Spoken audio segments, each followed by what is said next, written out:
Good afternoon, everyone. It's Annette with Obsessed Live show coming to you live for our special 2:30 conversation with Annese, who is working with the Diversity Council Australia. Lisa, thank you for joining me. I'm really happy to be here. Thank you. Oh, you're so welcome. I think this is a really excellent topic. But I'd like to start with, can you explain what the Diversity Council Australia does and why is that so important? The DCA, which is the organisation I run, the Diversity Council Australia, we are a member-based organisation. Other companies join us as members.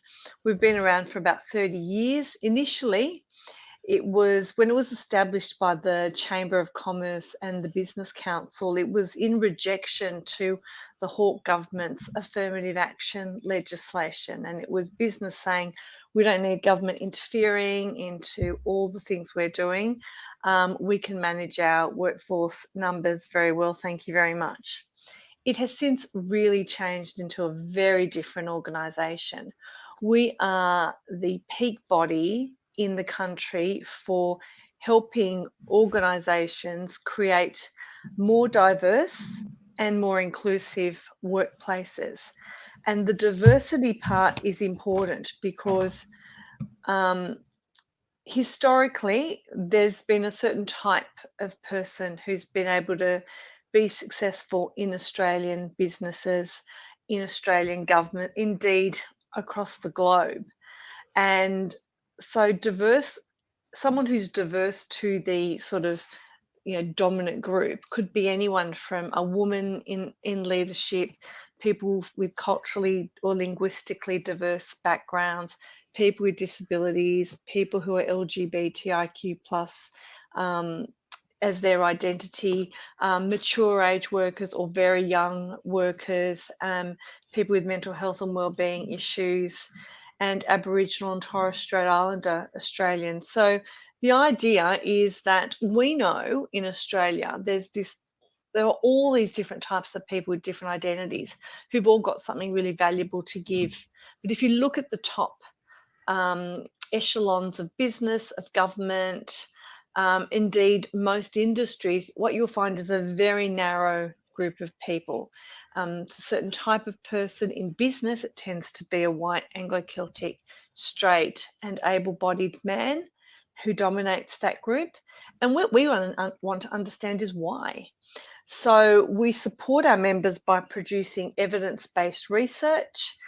We run lots of events every year, and we work with them hand in hand to help them improve their capability so that they can create more diverse and more inclusive workplaces, because we know that inclusive workplaces are good for business and good for individuals. Absolutely. So you're doing research. Have you uncovered why it's generally white Anglo-Celtic men, and I tend to find that they're generally middle-aged as well? Yeah.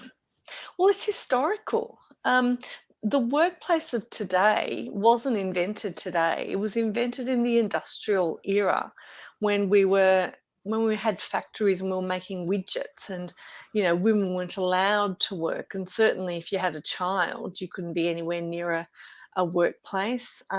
It was also a time when if you had a disability, you were on the fringes of society. It was illegal to be gay. It was, this is a type of work that came out of the Industrial Revolution in England. And so Aboriginal and Torres Strait Islander Australians who didn't even become Australian citizens until, only a few decades ago, they're all excluded. So there is this huge legacy of what the workplace looks like, created by decade after decade of the same type of people entering and making it through to the top. Now, it hasn't been until the 70s, really, and then again the 80s, when the Sex Discrimination Act passed in Australia in 1984, that women were actually allowed to enter the workplace, and there were laws in there around sexual harassment. In even as early as the 60s and the early 70s, when women were married or if they had a baby, they had to resign from work. So we're still talking about fairly recent history that the workplace has started to look anything like what it looks like now. And so there's a lot of catch up, a lot of habits and ways of working, just even our 9 to 5 office presenteeism is a legacy of an industrial era style of working. And what we know from COVID 19 is that that's been thrown on its head. You can run an organization with people working remotely, and by working remotely, it enables them to have work and family needs met or to have their well-being needs managed better. So the history and the legacy of that history has led us to where we are. But the other thing that happens, and that is at play, is that when people are in a position of power and they have privilege, they're very reluctant to give it up. And Well, so, I can you know, understand why. y- When you've got a cushy spot, why would mm, you want to share that? yeah. So even though the economy has continued to grow and grow and grow, which has meant there are more and more and more opportunities, um, we still are we still feel comfortable when those opportunities go to certain types of people. If you were to walk into a boardroom and it was run by women, you'd probably say, "Oh, what's gone on in this organization?" Because that would be unusual. And yet, women make up 50% of the population. Girls' education in Australia is we outrank any other OECD country in the area of women's educational attainment, and we know from our research that there's just as much ambition held by women as there is ambition held by men, and so there are other barriers then that are at play, which mean we don't have equilibrium in leadership. Are there any particular type of industries that you find more reluctant than others to have that diversity conversation or implement diversity policy within their organisational structures? Well, the organisations that have created the most amount of change in this area have been big publicly listed companies and government departments. And there are real reasons as to why that's the case. Publicly listed companies, the Australian Securities Commission, probably 15 years ago, put something in the rules that said in your annual reports every year, you have to report on what you're doing around gender equality. And if not, why not? That simple, if not, why not, had a transformative impact on listed companies because it meant they wanted to demonstrate that they were doing really good things. So there's been certain interventions that have created pressure. We know that the Australian Institute of Company Directors has a goal of having a 40-40-20 gender split on Australian boards, and it does ask questions of its members. So people who are board directors on listed companies are all members of this institution. And so, there's pressure coming from there. There's pressure coming from government in the sense that if you're a large resources company, for example, or a large logistics company and you're tendering for government work, in those tenders, governments now include in there, what are you doing around creating a more gender equal workplace? What are you doing for Aboriginal and Torres Strait Islander inclusion? Because it's the government's responsibility to create a fair country for everyone. So, because of these factors, and it has to also be said, social expectations have changed. You've got some leaders who are really out there asking big questions, who are really committed to gender equality and equality in other areas. So then that starts to create competition. And so what you'll find is that publicly listed companies, government departments, um, these organisations tend to be more focused and more advanced in terms of achieving outcomes on gender equality because they've got levers that are directing them to do so. In terms of other kinds of companies, 30% of DCA's members are multinational companies, and it really depends on where they're headquartered. So if they're headquartered in Northern Europe or in the United States, there's a diversity and inclusion focus because those things matter in those countries. So that's also interesting for Australian companies if they're trading with countries where there's an expectation that D&I is an important part of doing business. That can also have an impact. The other thing that motivates change is talent. So if you're a law firm and you look at the graduates that are coming out of law schools, at least 50% of them are female, and they're doing really, really well.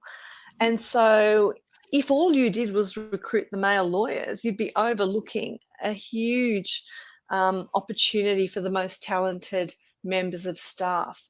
So there's a whole bunch of things that are happening. But it is fair to say we still have quite a long way to go. And um, and I think that's a legacy of the fact that it took us a long time to get here, like the whole history of the world, to get to where we are. That's a And long time. it's a long time. And we're Yep. trying to change it in less than 40 years. And actually, we're doing pretty well, but we still have a long way to go because the outcomes, and I'll just use women as an example, but I could talk about any diverse group. I could talk about people with disabilities, LGBTIQ+, Aboriginal Torres Strait Islanders, but even if I just take women, and women are not a minority, they still end up with half the superannuation balances that their male partners will have. They're less likely to be able to achieve their full potential in a workplace. They're more likely to do the absolute lion's share of childcare and household responsibilities. They're more likely to be victims of gendered crime. And they're more likely to be victims of domestic and family violence and sexual harassment and discrimination. That's not to say men can't also be victims of those sorts of things, but in terms of who the dominant victim group is, it does tend to be women. And before anyone who's listening into this says, but what about women's choices? Women choose to opt out of the workplace so that they can look after their children and be full-time mothers. What I'll say to that are two things. Firstly, there is absolutely nothing wrong with making a personal choice to be an active carer and have that as your full life, your full career. It's a very worthwhile thing to do. But then I'll preface it by saying, are women actually making genuine choices? A genuine choice is when all things are equal. There's access to great childcare. She's earning the same amount of money as her partner. And then she makes a choice that she really wants to cut down her hours and look after the children 2 days a week, and her partner works full-time. Heterosexual relationships I'm talking about. That's hardly ever the reality. Usually those decisions are made in the context of women being in lower paid and sometimes very precarious employment, like casual work. Casual work is dominated by women. So for a family that's trying to service their debts, it makes more sense for the woman's career to be sacrificed because she's already earning less. And the choice, you can already see it's limited. When I ask people, would you have made that same choice for your family if the female partner in the heterosexual couple was earning twice as much as the male? They'll say, no, we wouldn't have made that choice. The other thing that's interesting about that is that women, when they do start to work part-time and have children and do a bit of work and a bit of paid work and unpaid work, society finds that a very acceptable way for a family to be structured.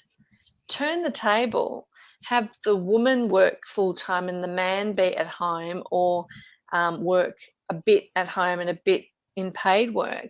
That poor man is subjected to all types of comments, taunts, questioning his masculinity, questioning his power in the relationship. We are so attached to our idea of what it means to be an Australian man and an Australian woman. And so when people behave in ways that are outside those expectations, it's very confronting for the people around them. And if you ask couples in those situations, they'll tell you that they're constantly having to field questions that are really, really unhelpful. The, Mm. the, the way you can see, if you used a control group and looked at, say, a same-sex female couple, you would see it's a totally different kettle of fish. There's no assumption about who's going to stay home and do the childcare and the housework. It's a conversation, it's a negotiation between the two people, because they don't have the narrow gender roles that say, because I'm the woman, I will do this, because I'm the man, I will do this. So I really want people to think about what's motivating, in inverted commas, choice. Is it a real choice, or is it it's a choice, it's a sensible choice because it brings the most amount of income into the family? It almost seems like we're damned if we do and we're damned if we don't, because we're in this, like you just said, it's only been 40 years that we've really been pushing towards this. And I guess we're impatient, like, a little kid waiting for Christmas to open our present. It's like, I want to open it now, but change takes time. So what can we do as a community to help drive that change, to have more diversity across corporations and boards and councils and government and all of those seats of power, or even within our own homes? Well, they're very different strategies that I would recommend for all of those different areas. I think when it comes to people in power and government, we need to vote with that in mind. When it comes to the ballot box, there are, and certainly was at the last federal election, there were two very clear choices around equity and diversity, and another party which had less of a commitment to it. And I think every time we get an opportunity to vote, we need to think about that. But I also think individual families need to have conversations about this. But it is quite difficult to have those conversations, because so strong are these. I've seen couples who've had conversations about a woman returning to return to work after parental leave, and she goes back to work, and they're both working full time, because the partner says, "Yeah, I won't stand in your way. Of course, I support your career. Of course, absolutely." But does he then go and do all the housework drudgery? Does he then The do dentist all appointments, the doctor's all appointments. the mental energy that goes into it? What our research found, we did a piece of work last year called Share the Care, was that even in these so-called enlightened couples where there were sort of two careers happening, women were still doing the majority of the housework, the childcare, and all of the mental load. And that when men did take on responsibilities, they did things that were quite visible. So they would drop children off at birthday parties, or take them to sport, or take them to the playground, things where other people could see them and observe how wonderful they were, and then thereby tell their partners just how lucky they were to have such amazing partners. What people don't see is that when the man's at the park with the children, there's a woman getting grass stains out of football socks in a laundry whilst she's trying to get everything done. When the man's taking the kid to the party, the woman's the one who went out and bought the present and made sure the dietary requirements were, informed for the party host.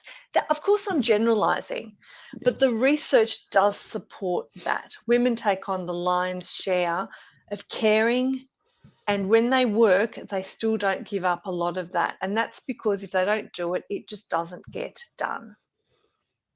Yes, I think there's lots of women out there who are nodding along with you right now, going, what she said. Yeah. Yes. Absolutely. So, Yeah. when we're talking about diversity and making change, are these the type of not just having these conversations in our home, but what about in our schools? Because when you go into schools, the majority of teachers are female, and we're missing that opportunity as well for that diversity of children to be having, input from male teachers. And I know there's a whole heap of reasons why that is, but there's subjects that we can be doing, or conversations that we can be having at schools right from the word, like from prep, where we can be instilling in our children to maybe expedite that change a little more for the next generation. I mean, I do think it is important for the teaching profession to try and encourage more men to become teachers. Um, Unfortunately, every time women dominate a profession, the pay falls and the status falls. I Any profession that's dominated by women has lower status and lower paid. And professions that used to be dominated by men, once women started coming into it, the pay and the status has fallen, such as general practice, teaching. Teaching used to be a male-dominated profession. Um, and other dentistry is another one that's starting to become more and more female. Certainly vets, they earn next to nothing ever since they've been dominated by women. But all the vet practices seem to be owned by men. So there's, and then what happens is the professions that get dominated by men, the status rises and the pay rises. I'm old enough to remember when organisations used to have tea ladies that would come in and make pour coffee and tea. They were always women. They were tea ladies, and they were paid nothing.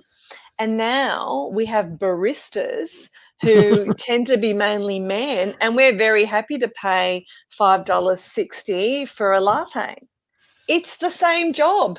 It's got a machine there, but it's the same job.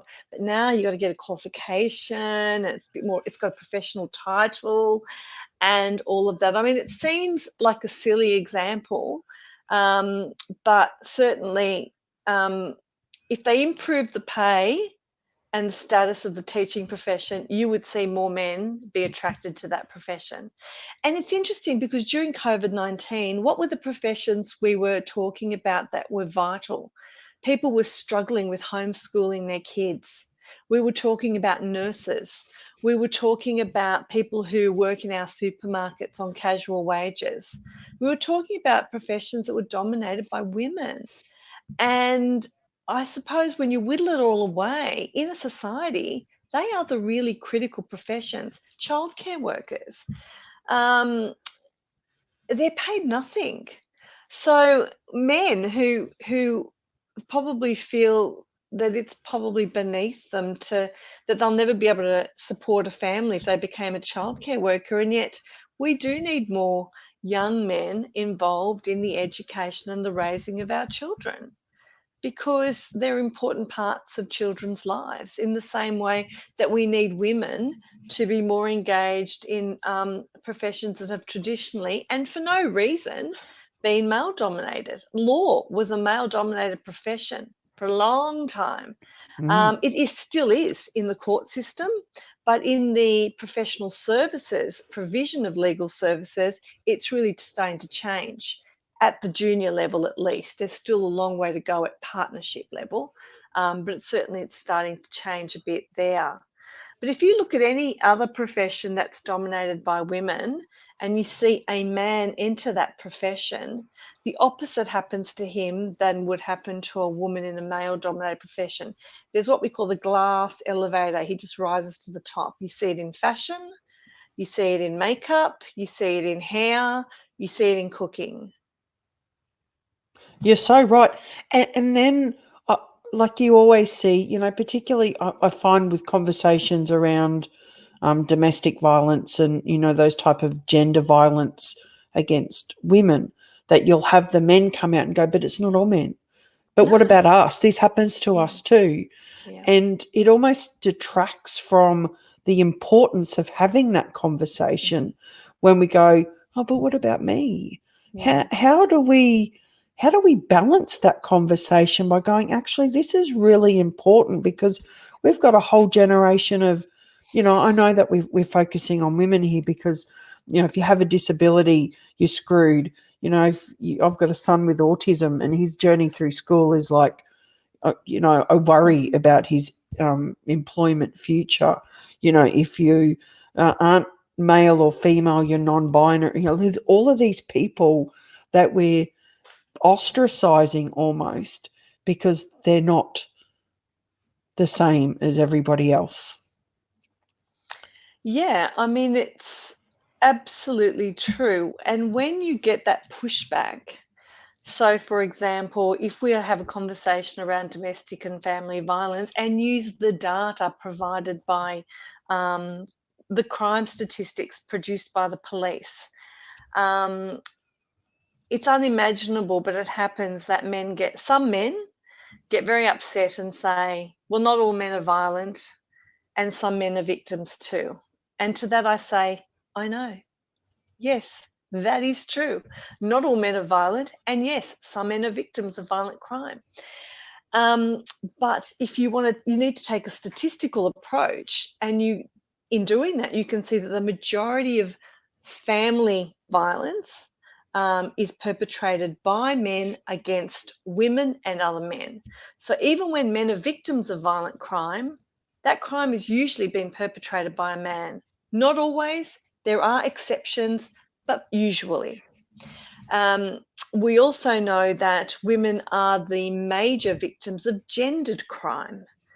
And certainly, they are almost always the victims of sexual or sex based crime. And certainly, it's very rare for women, it's not unheard of, but it is rare for women to be the perpetrators of sex based crime, even though there are instances where it happens. So, with all of that overwhelming evidence, I find it extraordinary that people would say, well, we should worry about we should worry about anyone who's a victim of crime, but clearly if the majority of the crimes are happening and they look like this, that's what we need to focus on as a society. Um, and I don't have anything else to say to people like that, because of course it's true that not all men are violent, and of course it's true that some men are victims of violent crime, and any victim of violent crime deserves to be heard and to be supported. But it's outside this conversation. I mean, we don't go around um, saying, X percent of people who shoplifted in Australian stores were aged between, I don't know, 15 and 24. You don't hear the rest of the 24 to 15 to 24-year-olds go, yeah, but not everyone who's aged between 18 to 24 shoplifts. Yeah, I True. know. We know. So it's interesting that some men find that quite threatening. I don't understand why it is, but I don't think we should worry about it because we just need to keep our eye on the goal, which is to reduce all violent crime against women and men, and to try and make sure that what is now, the most unsafe place a woman can be is her home, and we need to try and make sure that that's not that statistic becomes something left to the echelons of the past. Absolutely. Do you ever get like so frustrated by the this, like, to me it almost seems like we're slow. We talk, so we've already established that in the scheme of change that it's only been a short time. But given that almost all of the people who want this change to happen are eager for it to happen. And then we've got this small group of people who are going, well, no, look, let's maintain the status quo because this will protect us. Do you ever just want to scream and just go, for God's sake, this is for the good of our country? Sometimes, but never in a professional setting. Has to be said that the work I do at the Diversity Council, I tend to work with really progressive organisations, about 15 to 20% of the labour market who are really committed to diversity and inclusion. So there's actually a lot of men and women who lead organisations who are really committed to doing that. Where I get into the argy-bargy of people pushing back and arguing, it's when I'm having more public conversations, either through the media or social media. That's just par for the course then. With social media, that gets very toxic, and I don't know how you can manage that other than just ignore, block, mute, which is what I do.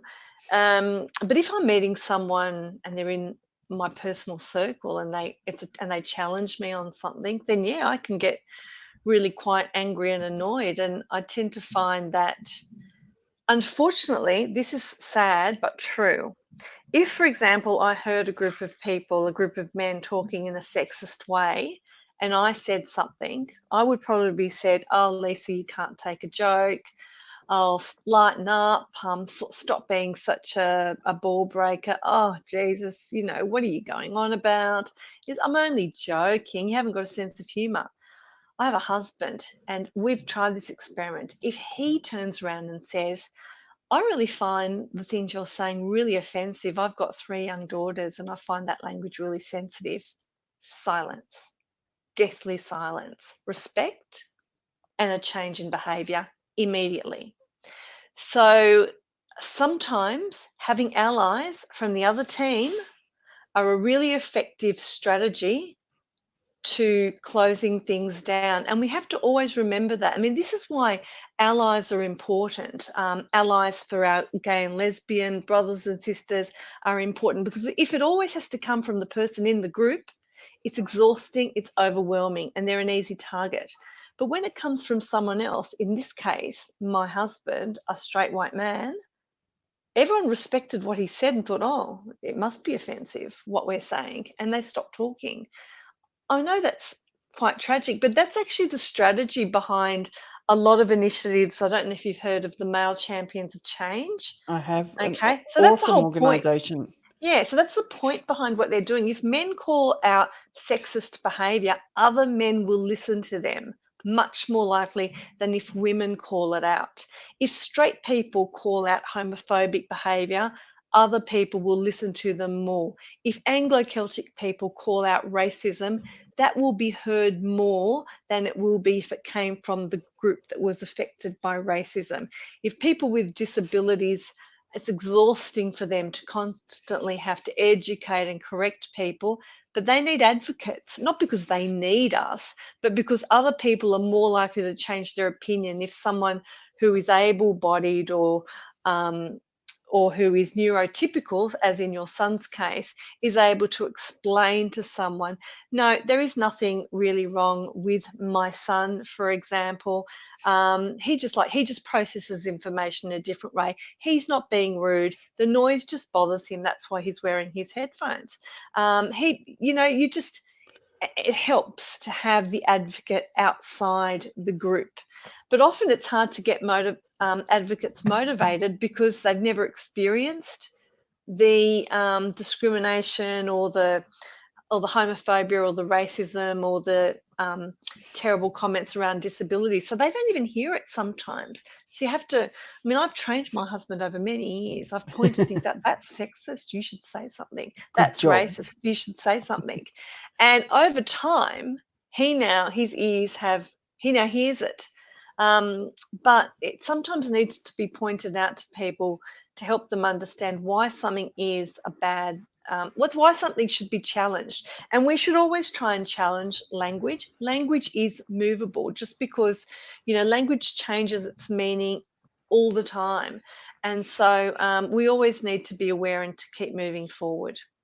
I really love that point that it sometimes just takes someone on the outside Mm, to just go, hey, that's not cool for mm. people to pay attention. I like that. I think that's really strong and a very productive and positive way to go about it, because when you're in the fight, that sometimes you're battle weary and, like you said, you're tired, and then you're just seen as this person going, leave me alone. You're an angry Whereas, feminist. yeah, that's right. You're an angry feminist, or you're Or, a man-hating lesbian. That's the other one I get a lot. yeah, Even though I look, need and I'm not a lesbian. Not that it would be a problem if I was, but I'm not. I had a discussion many years ago in my 20s that there was a radio announcer on 4BC who was very outspoken, as they are on that particular Yes, they are. program. And they were talking about surrogacy for gay and lesbian couples. Yep. And I rang up with my 2 cents, which was, I don't see why it's a problem because I'm from a broken home. So men and women didn't really work out. If you love a child, then you love a child. And this particular radio announcer very publicly called me a bra burning lesbian Okay. and had a Lovely. go. And I'm like, I've kind of like put down the phone and gone, oh, no, I'm pretty sure my husband might have something to say about that. And rang the radio station up the next day and made a complaint. And I said, whether I was or I wasn't, that wasn't your place to treat me like that. So we do still have to stand up and say, not on. Absolutely. And you know what? Look, I believe that some of those radio stations, they're not interested in having a conversation around this. They just want to rile people up and get them angry. That's their job. If they were interested in a genuine conversation, you would have had a genuine conversation around that. Absolutely. It's all tabloid. Exactly. We don't need that. We need intelligent conversations like this with incredible people like you who are out there. Now, I know we've gone a bit over time, but I just wanted to ask you a question about the difference between diversity and inclusion. You often hear them used in tandem. What's the difference? Well, diversity really refers to any way in which one individual is different from another. And the diverse groups that we often talk about in Australia include areas protected by law, like our gender, our race, our age, our Aboriginal or Torres Strait Islander status, our gender identity, or our LGBT identity. But it can also mean other things. Diversity can include our caring responsibilities. It can include us having a mental health and wellbeing issue and disabilities. And inclusion means so you have a whole diverse group of people working together. That's not necessarily going to be the most inclusive work environment unless an organisation has really worked hard on how do we manage this group of very different people. And inclusion is the ability for an organisation to create a workplace where different types of people feel connected to one another. They're working in an environment of respect. They do work that adds value and they have the opportunity to progress or advance. That's our technical definition of inclusion as we've determined in our Inclusion at Work Index: connection, um, advancement, value, and respect. So when you have a group of diverse people working in an environment where those four things are at play, you have a diverse and inclusive environment. Diverse environments can sometimes lead to more conflict because you've got people who are coming at life from lots of different places.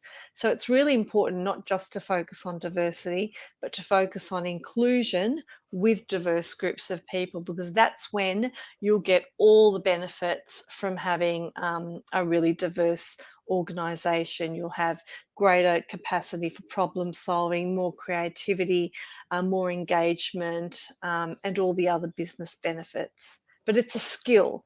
We don't know how to do it automatically. We're very good at working with things that are familiar with us, and that's very normal human trait. But we can learn the ability to be comfortable with people who are very different to us. Lisa Annese from the Diversity Council Australia. Thank you so much for your time. It's been an amazing conversation. If you'd like to know more about the council, you can go to dca.org, dca.org.au. There's all the latest research there, and I really appreciate you sharing such an interesting topic and something that we all have buy into. A pleasure. Thank you so much for having me. Thank you.